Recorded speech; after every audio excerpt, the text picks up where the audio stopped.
Around 2,600 years ago, Proteus, leading a group of Greek colonists from Phocaea on the Ionian coast of Asia Minor, now Turkey, lands in the inlet of the Lacidon, today the Vieux Port of Marseille.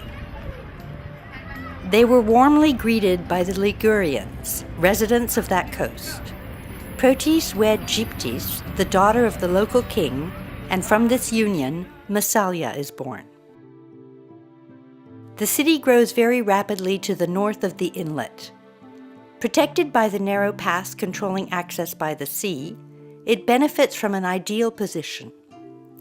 The northern part, which is the ancient harbor, is not completed, and the ship sheds are not built yet. Most seagoing vessels are then hauled up on the shore. In 1993, prior to the construction of an underground parking lot, Place Jules Verne, just next to the town hall, archaeological excavations, led by researchers from the Centre Camille Jullian, uncovered part of this area of the harbor. Remains of the archaic quays, wooden wharfs on stilts, of which the remaining poles can still be seen, and different types of buildings are proof of what was built over time.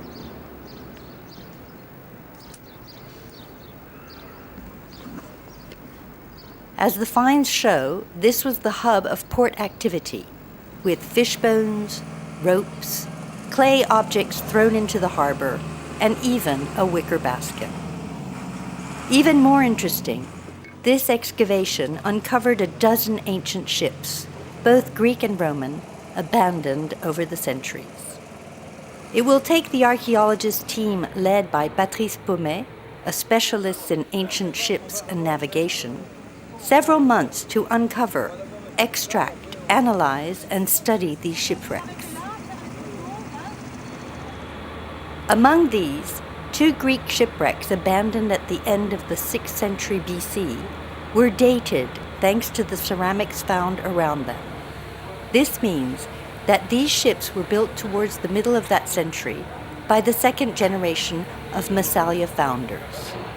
After having been excavated, disassembled and retrieved, the shipwrecks spent several years in Grenoble to be treated in the Art Nucléaire Conservation Laboratory. These are today exhibited at the Museum of History of Marseille.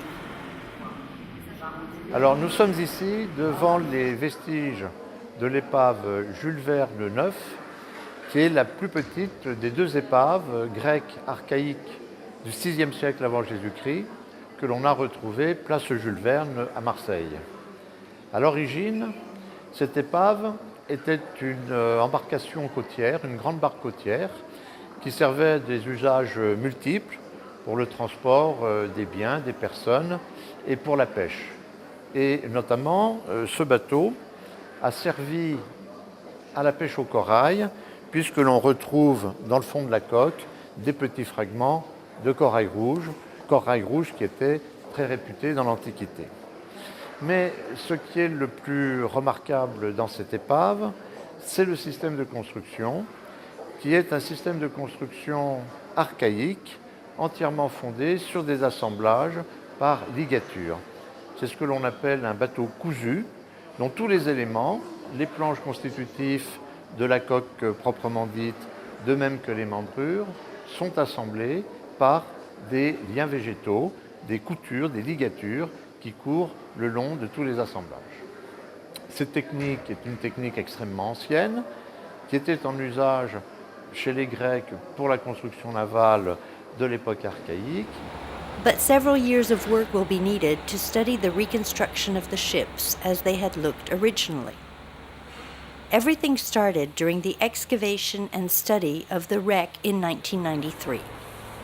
Detailed observations, the drawing of maps and cross-sections, using manual measurements and stereophotogrammetric ones, were logged into a considerable database.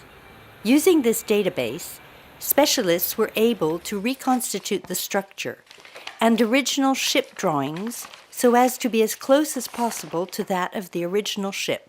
First, a model of the state of the ship as it was found, with its deformation and missing parts, was built to be used as a reference.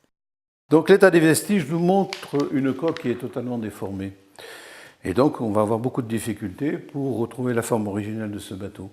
Donc on va partir de la membrure, la seule membrure que nous ayons, la membrure centrale, pour redresser un petit peu le bordé, car nous avons la forme de cette membrure.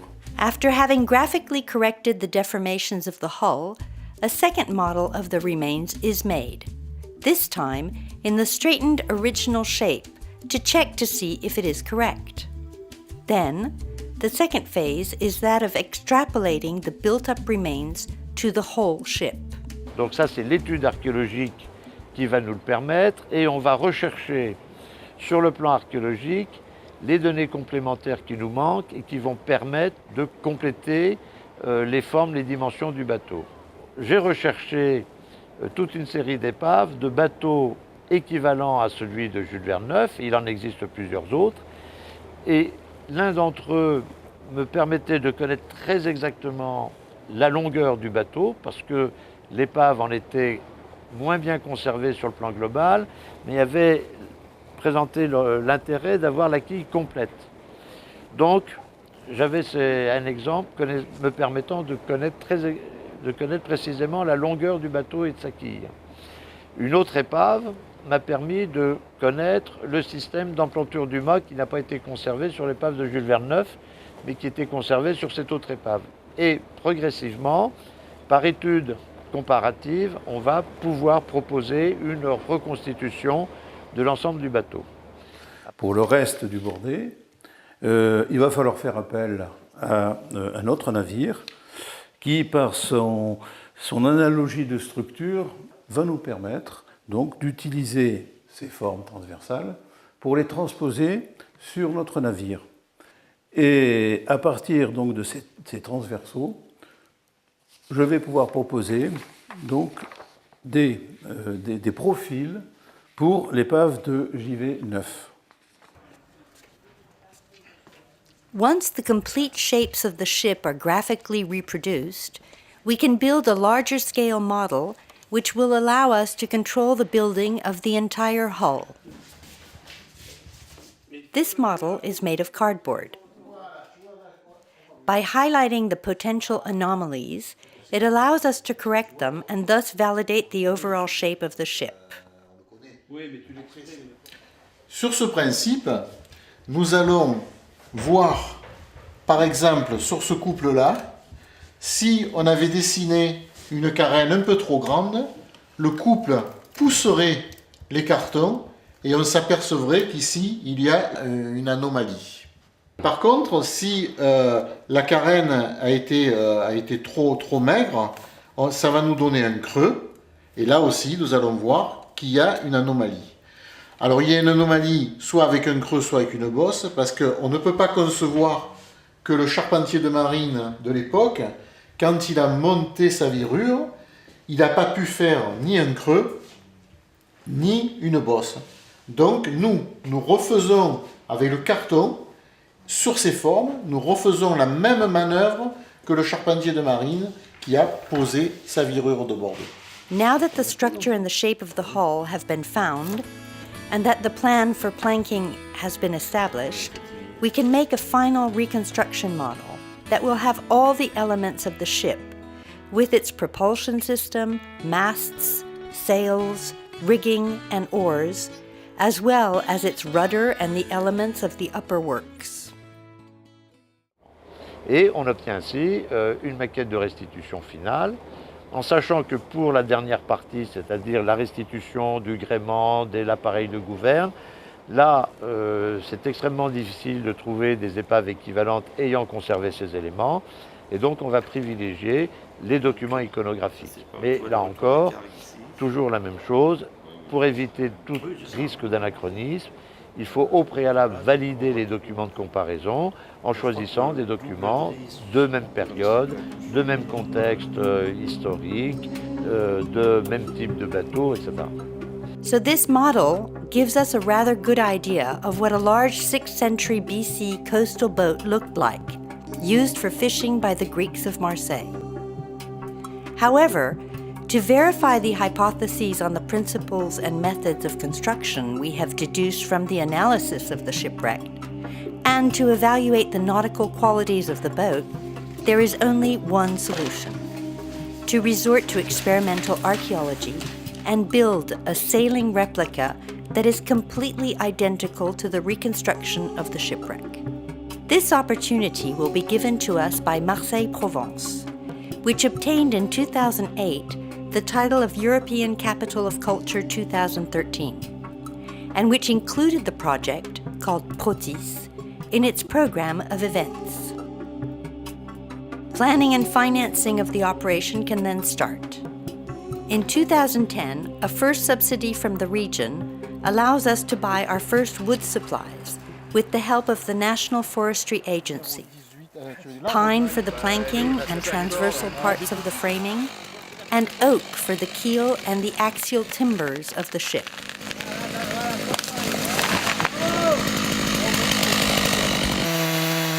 In all, 39 pine trees and 13 oak trees will be cut down to build the largest Greek ship. A few months later in Marseille, a truck delivers the first load of wood to the Bourg shipyard in charge of construction.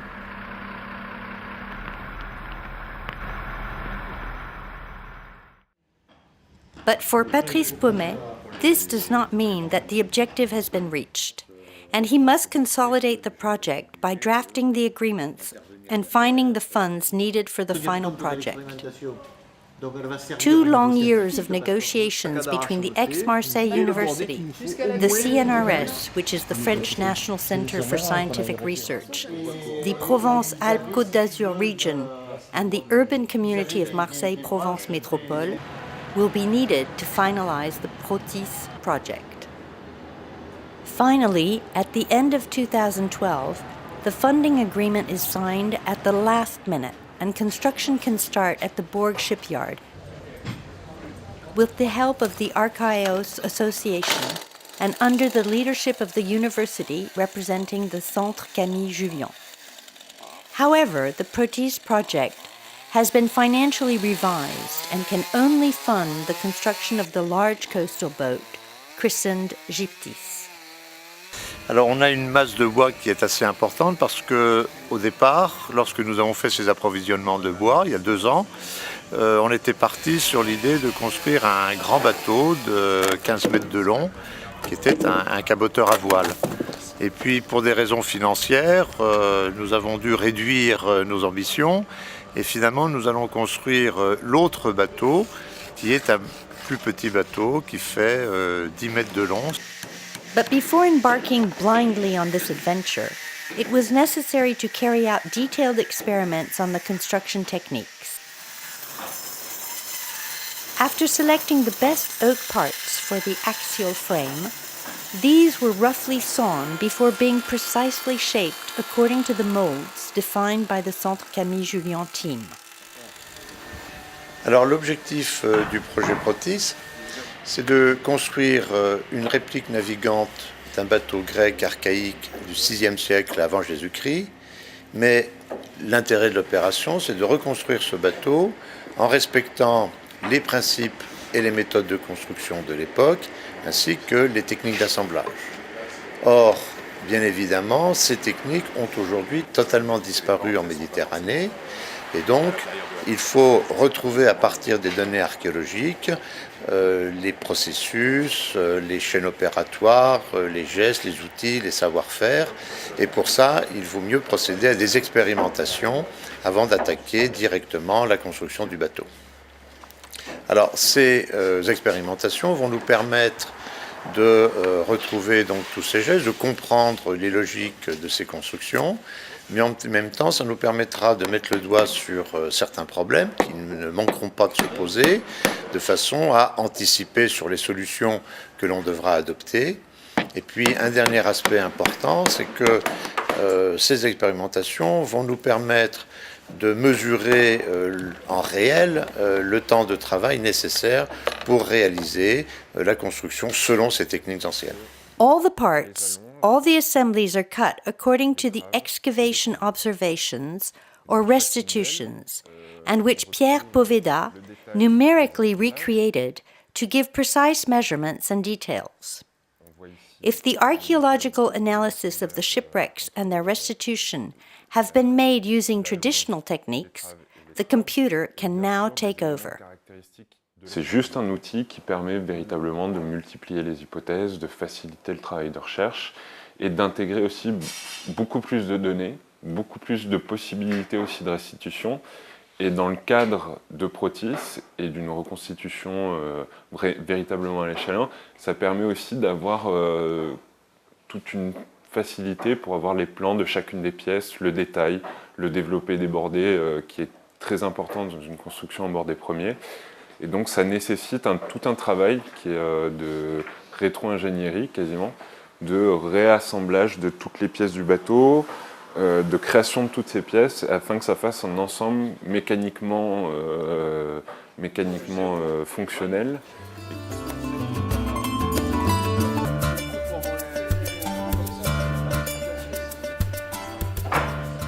Once the keel and the stem post parts have been positioned, the first planks have to be placed.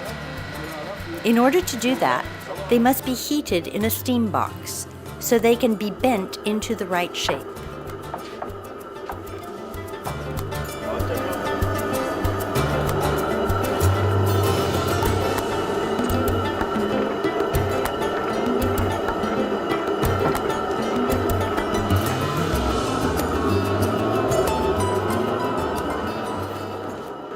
Bon, voilà, on l'a mis à l'étuve, c'est-à-dire qu'il va être passé les bois vont être passés à la vapeur. Et il va falloir les laisser à peu près comme ils font 2 cm et demi, 2 heures. Environ 2 heures, 2 heures et demie maximum. Les chauds, hein.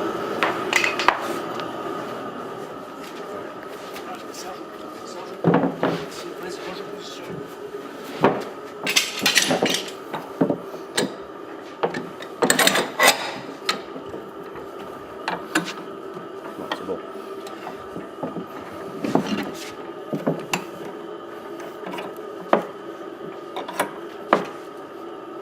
Then the last adjustments are made directly with the flame on the wet wood. Du ployage à la chaleur. On a des textes très anciens qui en parlent, donc ils savaient très bien faire ça.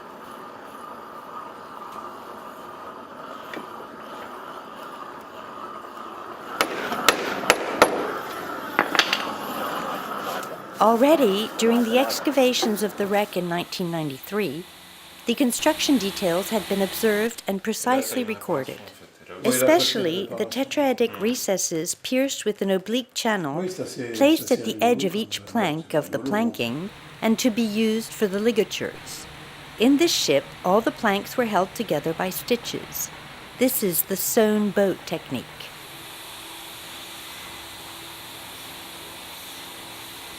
First, a question. Comment effectuer tous les perçages et les ligaturages qui forment vraiment les assemblages du bateau, puisque c'est un bateau cousu, c'est vraiment la ligature qui va venir faire créer la cohésion de l'ensemble.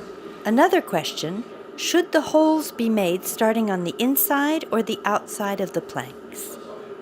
Finally, after several attempts, it is confirmed that it is easier to obtain regular and precise results starting from the outside, just above the lower edge of the plank, as we had assumed based on archaeological observation. Then, to make sure the holes are made according to the right angle, the carpenters invented a guiding bevel gauge. There were no drills at the time, and still. Ah si, peut-être pas électriques, mais il y avait des perceuses. Il y avait des forêts à archer notamment. Des petites carrières aussi. Mais des tarières, oui, des forêts. En somme, il y a juste la force mécanique qui changeait. Finally, to make the tetradic recesses, the naval builders used a wood chisel with the end shaped in a triangle, so the result is more regular and is faster to achieve.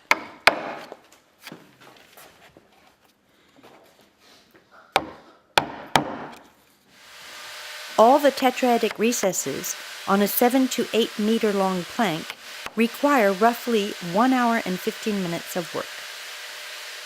Oui, ça va assez vite une fois qu'on a pris le rythme et surtout la position de l'angle de l'outil par rapport au percement du canal.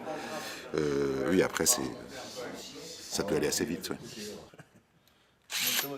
Pardon, démarre, hop, monte un poil. Voilà, c'est pas mal.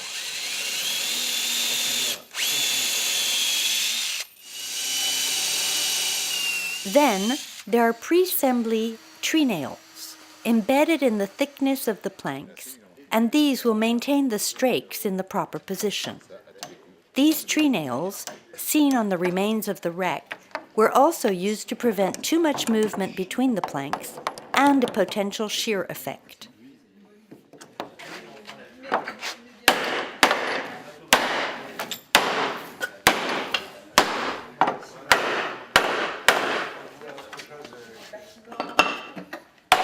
Then, the waterproofing material made of a linen roll was added and held down by the stitches. On avait sur l'épave pu mesurer exactement à chaque passage le nombre de brins, que ce soit tant dans le sens transversal que dans les passages obliques. Il s'agissait juste de définir comment et combien de passages on pouvait effectuer. Et au final, il s'avère tout simplement qu'on effectue tout d'abord un premier passage avec un brin double, donc 2 brins, un passage en aller-retour avec 2 brins, puis un second aller-retour avec un passage simple.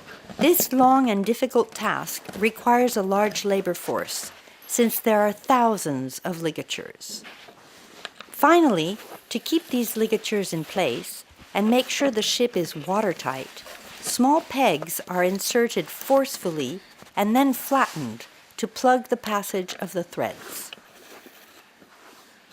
Voilà, et donc ces expérimentations nous ont beaucoup appris sur la façon de procéder, sur la chaîne opératoire des différentes opérations et dans quel ordre, ensuite sur les savoir-faire, les gestes, et puis sur les outils aussi, puisqu'on a pu expérimenter plusieurs outils de façon à trouver celui qui était le mieux adapté à la réalisation de ces ensembles d'évitement.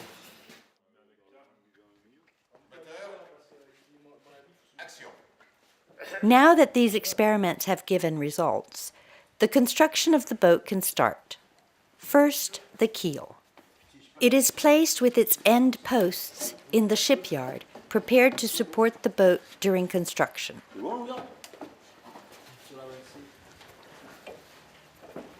Ah, elle descend. Then, the planking assembly starts, according to the methods and procedures deduced from the wreck and validated during experimentation.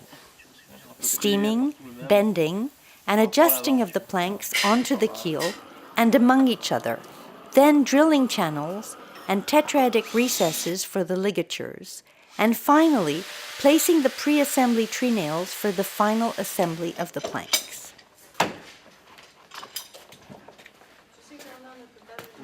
However, from the experimentation, limited to a few pieces, to the actual construction, there is a great step which shows the difficulty of the operation. On a un peu plus de difficultés parce que le bordé est plus grand et du coup on a des problèmes de vrille, de mise en forme. In fact, contrarily to modern-day ships whose building is made on a skeleton, in other words by assembling the planks on the already existing frames, the shape of Gyptis is simply defined by the direct assembly of the planking and adjusting the edge of each plank making up the hull. The carpenters therefore rely on the exact maps of each element of the hull, made by computer drawings by Pierre Poveda, which means that the adjusting operation with the plane is significant and must be very precisely done. For the carpenters, even the most experienced ones, this method of assembling the shell first is taking longer than planned. Ouais, là c'est un peu plus long parce qu'on a les têtes, la boue des bordées qui sont un peu plus compliquées à ajuster à cause du vrillage qu'il y a dans le bordé. Et comme on n'a pas l'habitude vraiment de faire ce genre de construction bordé premier, Parce que quand on a les membrures sur les bateaux, disons modernes, même si maintenant c'est traditionnel, sur les bateaux à membrures, on a les membrures et puis après on prend les gabarits par rapport à ces membrures. Donc les bordés, normalement ils vont bien. Et là on fait border premier, donc on nous a donné les côtes en développé, bordé développé. Mais il suffit de 2 mm sur le bordé précédent qui est décalé pour que tout soit décalé. Et donc il faut retoucher et les extrémités c'est relativement délicat, quoi. Donc c'est un peu plus... on s'embête un peu plus que ce qu'on pensait. Voilà. With patience and know-how, it will take the carpenters 6 weeks to assemble the first 3 rows of planking beams, the strakes, on each side of the keel. Between each of them, we spread, for safety's sake, a caulking layer made of wax and pitch and Norway tar to ensure waterproofing.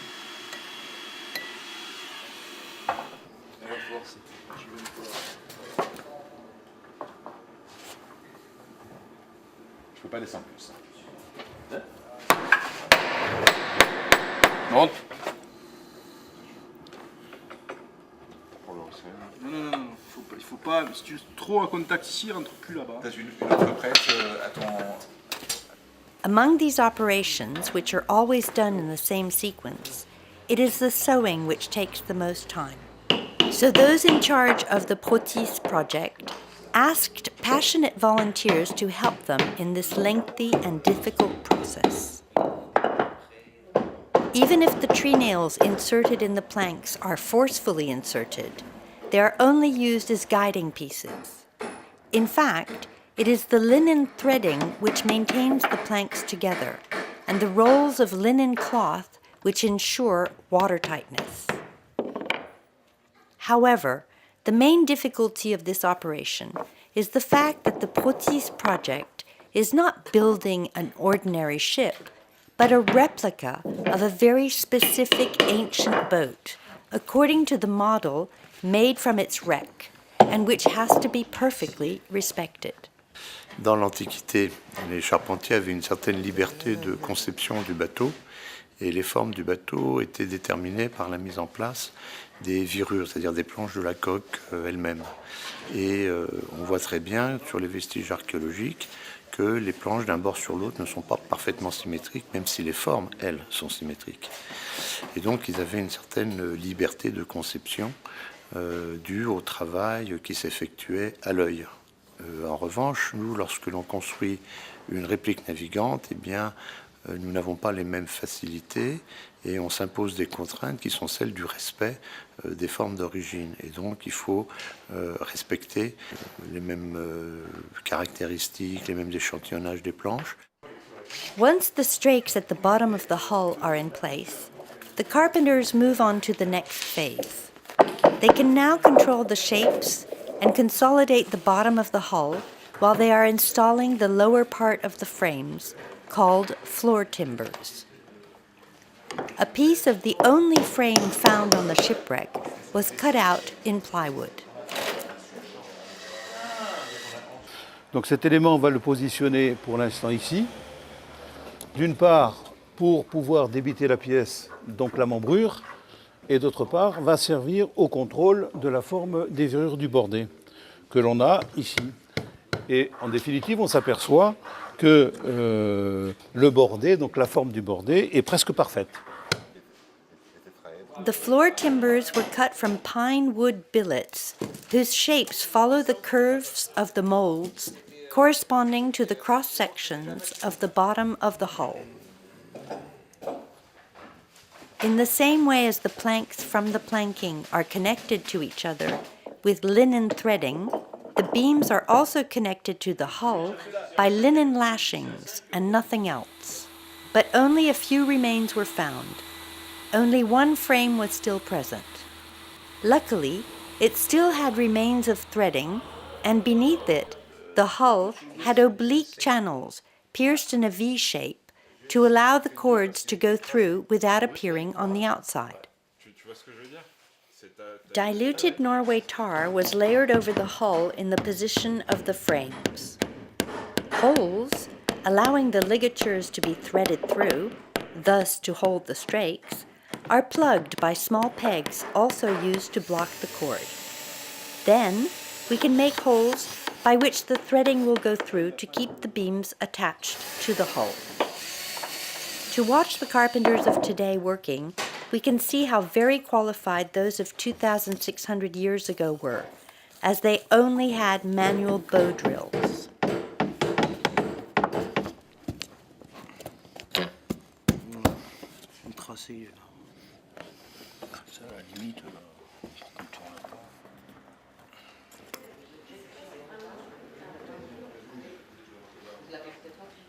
After roughly a week, all the floor timbers are assembled onto the bottom of the hull, and this makes for a solid and even assembly, onto which the carpenters can then build the upward walls of the entire hull.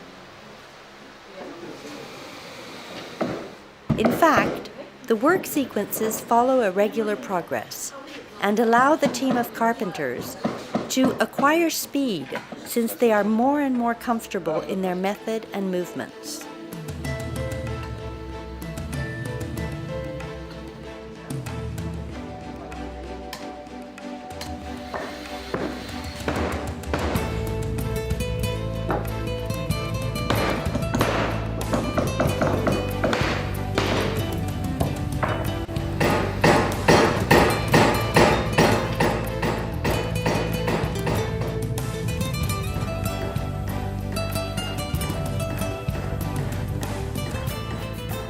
While the pine wood wales which circle the hull to reinforce it are being steamed prior to being placed at the stern, Thierry Garval and Sami Bertogliati place a piece of green oak, a beam which crosses the entire boat and extends on each side of the hull.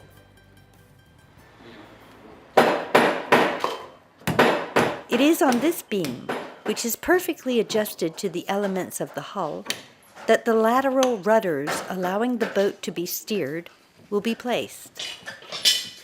Indeed, the stern rudder which we use today will only appear during the Middle Ages.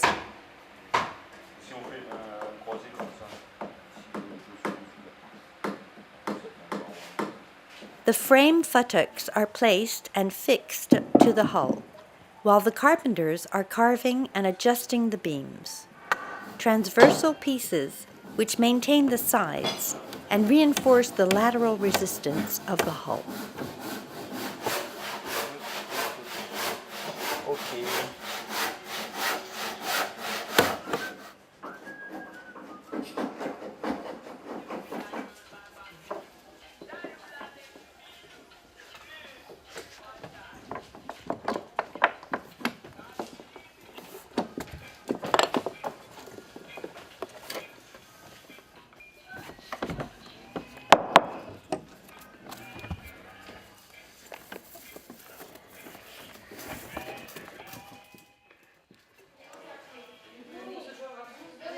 At the bottom of the hull, a large oak piece is carved to house the foot of the mast.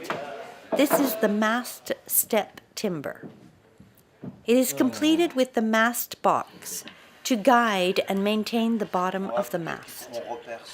This is the time to respect a tradition dating back to ancient antiquity. Dès les premières découvertes d'épaves antiques, on a retrouvé dans la cavité d'emplanture du mât des pièces de monnaie votives qui avaient été volontairement déposées, en somme, sous le pied du mât du bateau pour porter bonne fortune, pour porter chance. Et donc, bien évidemment, nous avons voulu refaire cette tradition et donc déposer une monnaie dans le massif d'emplanture du mât. Et pour cela, nous avons choisi une monnaie grecque qui est antérieure à l'adoption de l'euro. C'est une monnaie de 50 drachmes qui date des années 80 et qui représente côté pile une pentécontor de l'époque archaïque, c'est-à-dire un bateau qui est contemporain de celui dont nous faisons la réplique navigante. Et puis côté face, nous avons le portrait de Homère, ni plus ni moins, c'est-à-dire le grand auteur, le grand poète, l'auteur de l'Iliade et de l'Odyssée. Et je pense que nous avons là une référence littéraire qui s'impose. C'est la région.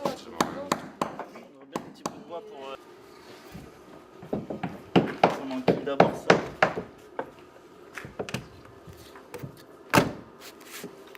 Now, only a few days before launching. A lot of work remains to be done. First, all the holes in the ligatures are properly plugged by small pegs.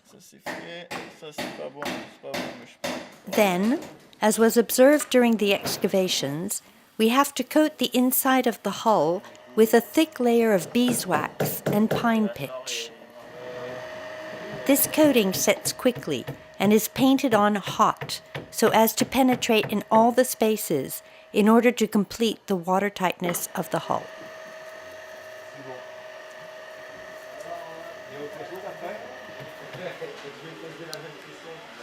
On the outside of the hull, we do not paint, but again put a coat of wax and pitch, first dyed with vine branch coal for the black color, and iron oxide for the wine red color, and calcium carbonate for the white.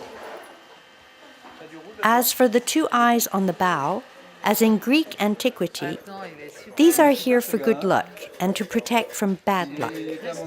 But the eyes also make the ship look like a human being, a sea creature, and thus give it life and soul. We can understand why these are painted on so carefully.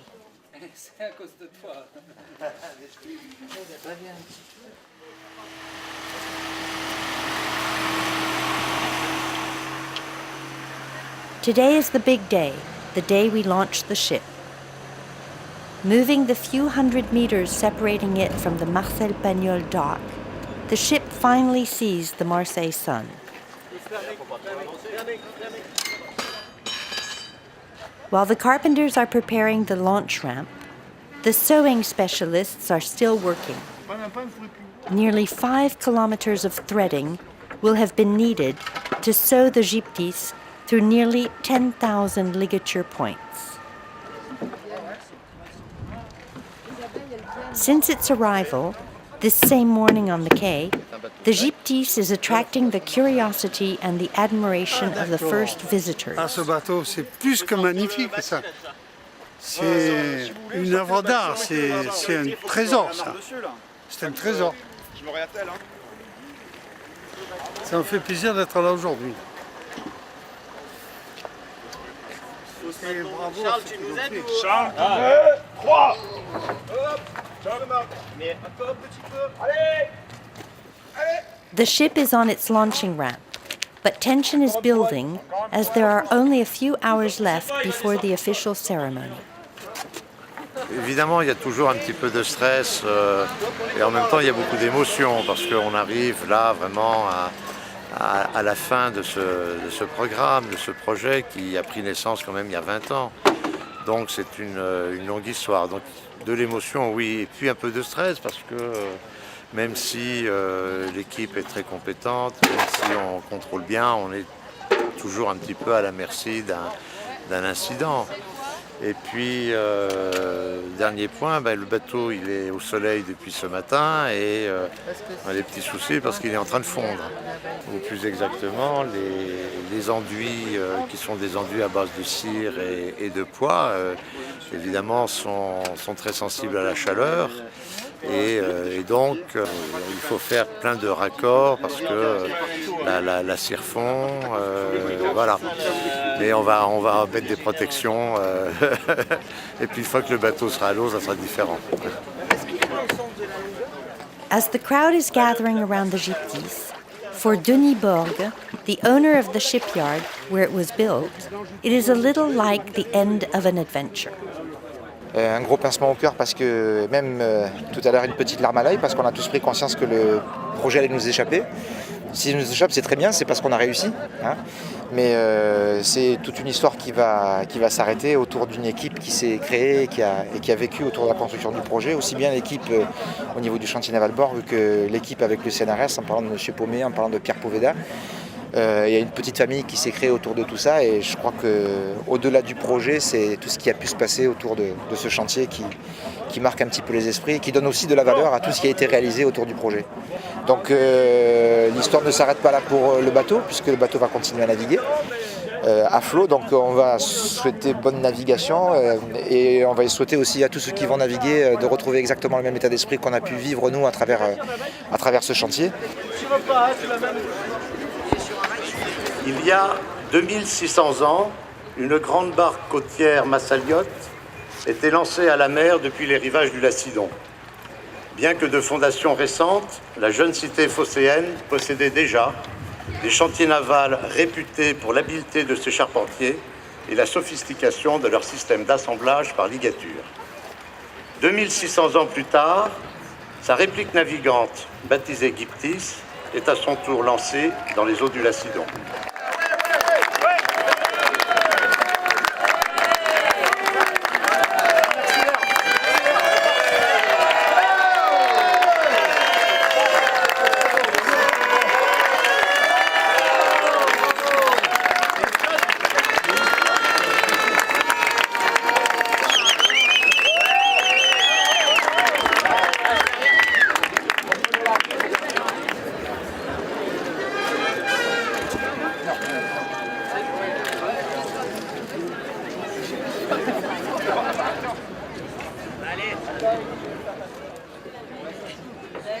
The first oars hit the water of the Vieux Port, manned by those who built her, and confirm that the Gyptis is a perfect boat, stable and leaving a straight wake.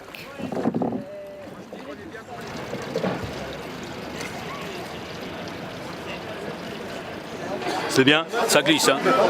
Ah, ça glisse, hein. Ça y va, hein. C'était émouvant. C'était réussi. Ça, c'est bien. Il y a des petites choses qu'on va arranger, mais il est tel qu'on l'espérait, il est bien. Il est parfait.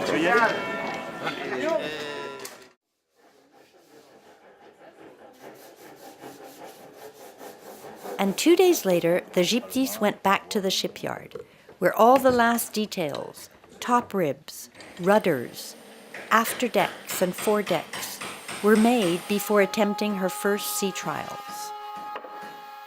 Apart from the hemp ropes, several other parts of the rigging are also needed to equip the ship.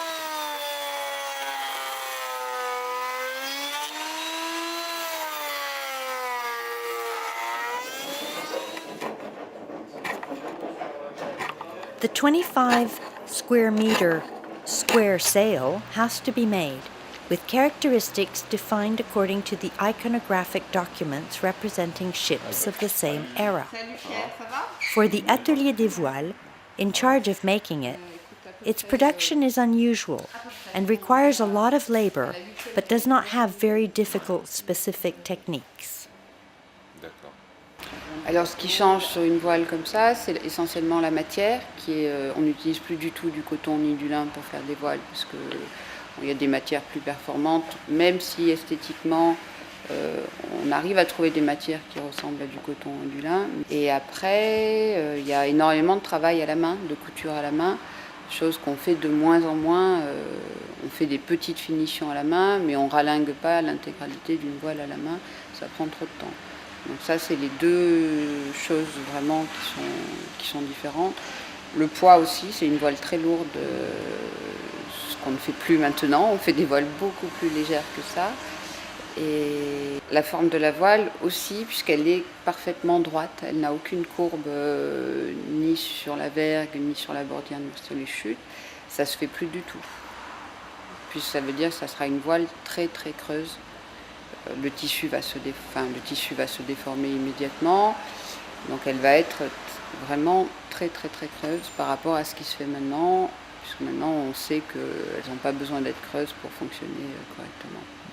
Finally, a few days before the ship goes back into the Vieux Port waters, its name is engraved and painted on the hull in capital letters, from the Latin alphabet on the starboard side and from the Ionian archaic 6th century BC Greek alphabet on the port side.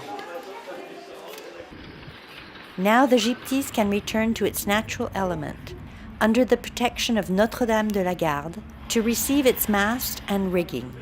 Forestay and shrouds, halyard and braces, sail with its brails and sheets.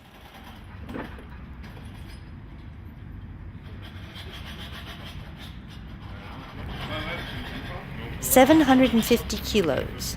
That is the estimated weight of the Gyptis. It is also the weight of the ballast needed to stabilize the sailboat. This is made up of stones from the Durance River, distributed into hemp bags of 20 kilos each, placed directly on the hull.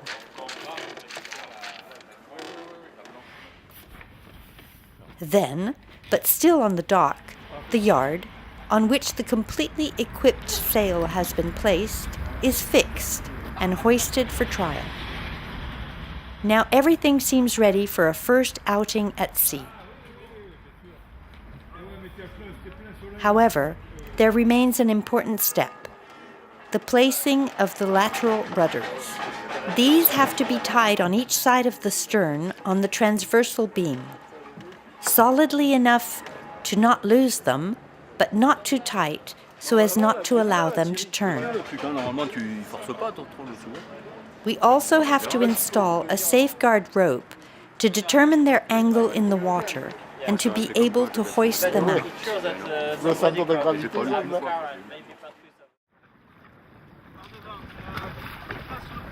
Today is the first outing at sea of many necessary future sailings, which will be made and financed within the framework of the Marseille-Provence 2013 program.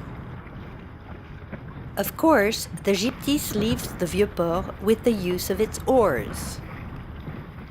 But upon reaching the inner harbor, even before it leaves the protection of the jetty, the waves and the wind are such that it is better to give up for the day.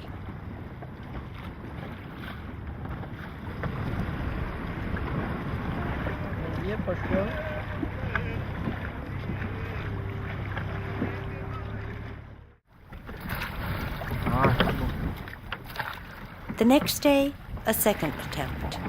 The sky is cloudy and the wind still strong. This will be another day using oars in the Vieux-Port.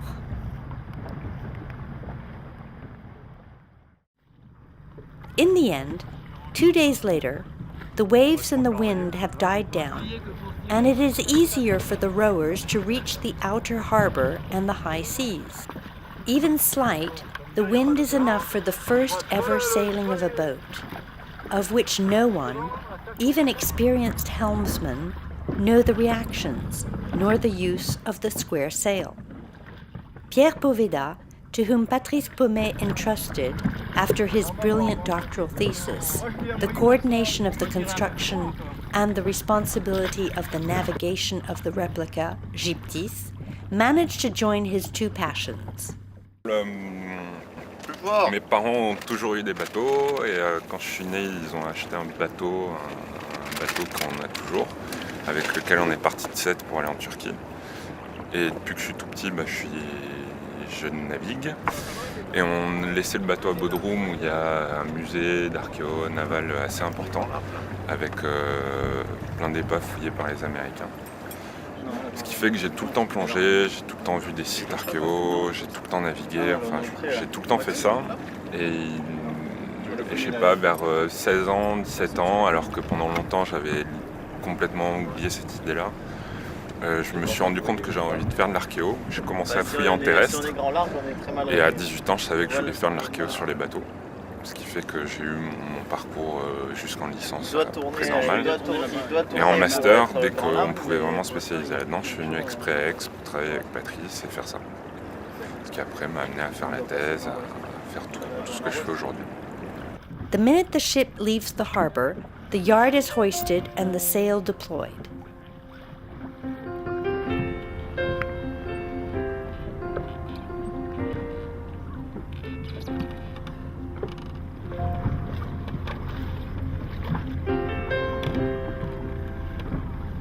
But before a first jibing neatly done, we decide to bring down the sail and find more wind a bit further out.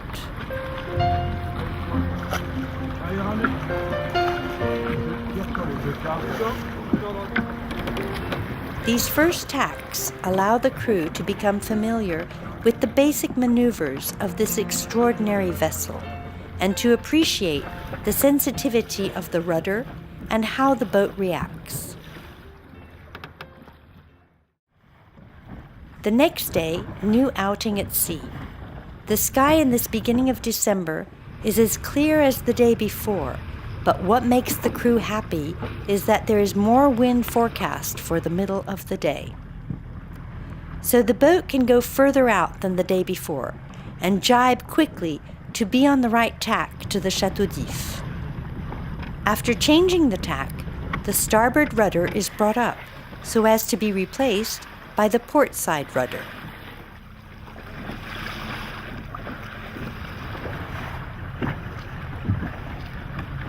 The wind picks up and the Gyptis is sailing at a regular pace. The boat seems stable and is maintaining its route.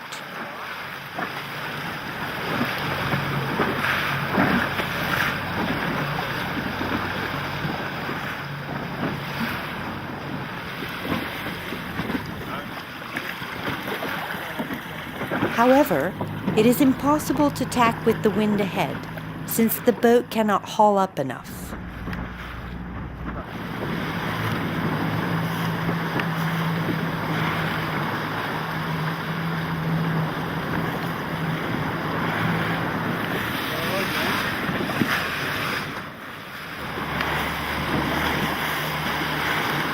During the last tack, the Gyptis looks great, its mainsail filled by the wind, which easily carries the boat through the water with elegance and lightness, breaking through the waves.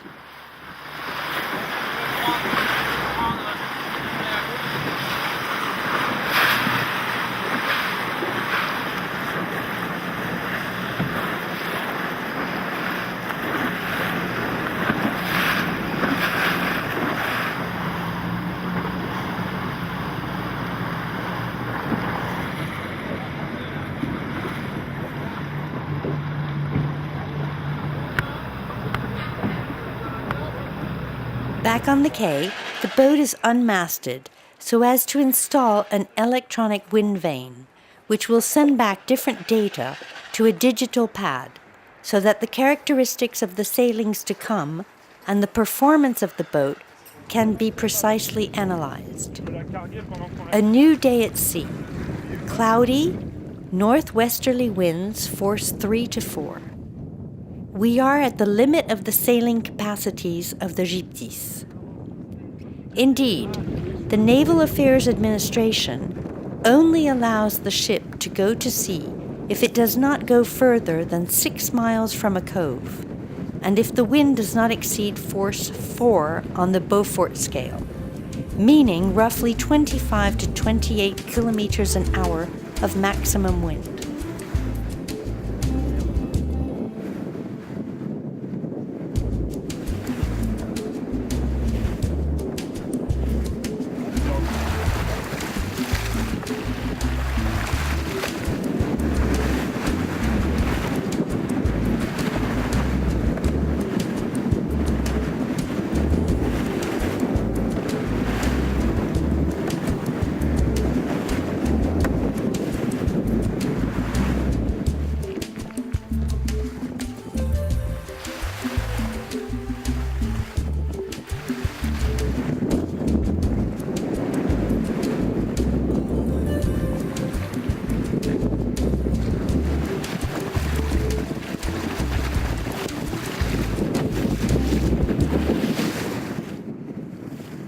The return tack is made by wind abeam and the full and by, so close to the wind that the sail is nearly refusing and the boat can fall off brutally.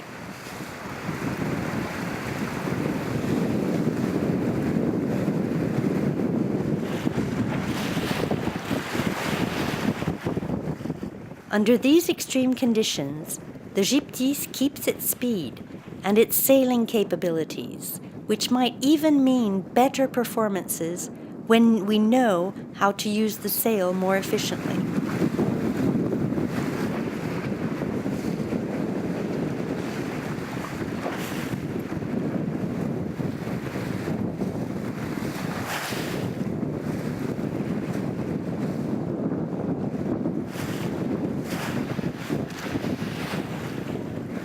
computer recording all the data will provide us with unbiased indications during the debrief. But as for now, Pierre can read the speed and route taken since the boat left the Vieux Port.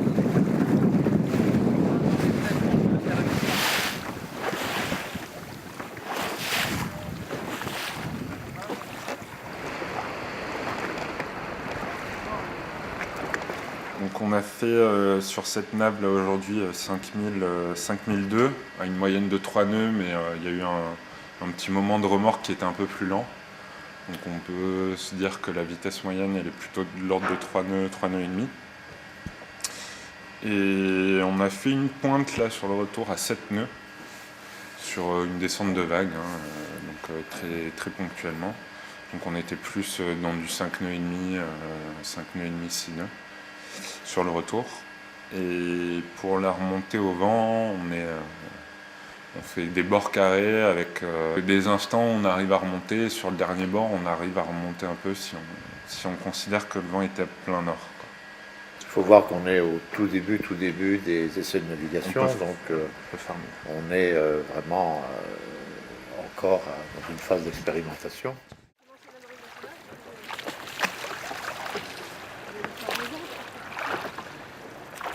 After a few other sea outings, the crew was able to refine the sailing to the point of going hull up according to a nearly 75-degree angle.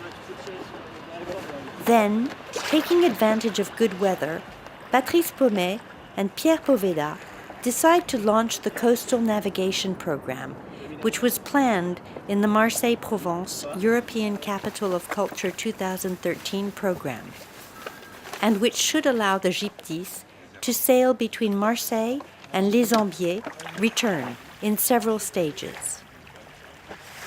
To start with, this means going directly to La Ciotat by sailing roughly 20 nautical miles east.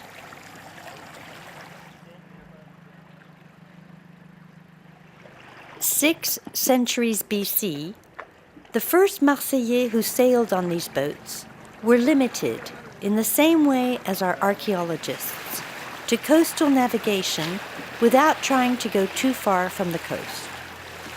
This boat was indeed a large coastal boat for small distances and for fishing, and must have sailed between the closest Massalian ports of call. Since the first experiments, 9 months will have been enough to build the Gyptis, which has been sailing for 2 weeks. The bet has been won, and the archaeologists can be satisfied. Alors, le bilan d'opération est très positif. Le premier point d'abord, c'est que le bateau existe. Et c'est la première fois que l'on reconstruit un bateau cousu, entièrement assemblé par ligature. Alors le deuxième point positif du bilan, c'est que en menant à bien cette construction, nous avons pu valider les hypothèses sur les principes, les méthodes et les techniques de construction telles qu'on les avait déduites de l'étude des épaves. Et on s'aperçoit que toutes ces idées sur les principes de la construction sur bordée, des assemblages par ligature, ça fonctionne, ça marche. D'autre part, on a pu aussi répondre à toute une série de questions, soit qu'on avait pu formuler sans forcément apporter des réponses, soit que l'on a tout simplement fait apparaître des nouvelles questions auxquelles on n'avait pas pensé, avec des éléments de réponse qui vont avec. Et puis, le dernier point très positif de l'opération, c'est tout ce qui concerne cette fois la navigation du bateau. But for now, the Gyptis is still following the sandstone cliffs of the Bec de l'Aigle before heading for the La Ciotat harbor, nearly 7 hours after leaving Marseille. Marseille, where 2,600 years ago, Protis, the Greek from Phocea, landed in the inlet of the Lacidon to marry Gyptis and establish the city of Marseille. Today, the Gyptis is again in the Vieux Port of Marseille, where a new life awaits her. Alors, que va devenir le bateau? Eh bien, pour le moment, on va l'hiverner le remettre au chantier et procéder à quelques travaux d'entretien, de façon à pouvoir ensuite le remettre à l'eau et refaire une saison de navigation complète du printemps jusqu'à l'hiver. Et puis j'espère que l'année suivante, on pourra encore refaire une deuxième saison de navigation. Et puis ensuite, il va se poser un problème d'entretien à long terme parce que le système de construction avec les assemblages par ligature est assez fragile et surtout n'a pas une grande longévité. Donc il va arriver un moment où il va falloir refaire un peu systématiquement toutes les ligatures, tous les assemblages. Ce sont des travaux assez importants et je ne sais pas si on aura les moyens de le faire. La destination finale de ce bateau, ce sera de rejoindre une collection muséographique, un musée, et de préférence un musée auprès des épaves qui ont donné naissance au bateau lui-même.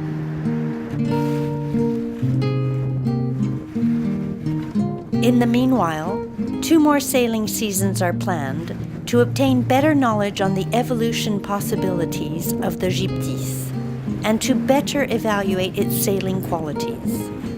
Therefore, on board this perfect replica of an ancient Greek boat, the men of today can share a bit of the life of the first Marseille people who sailed this coastline 2,600 years ago.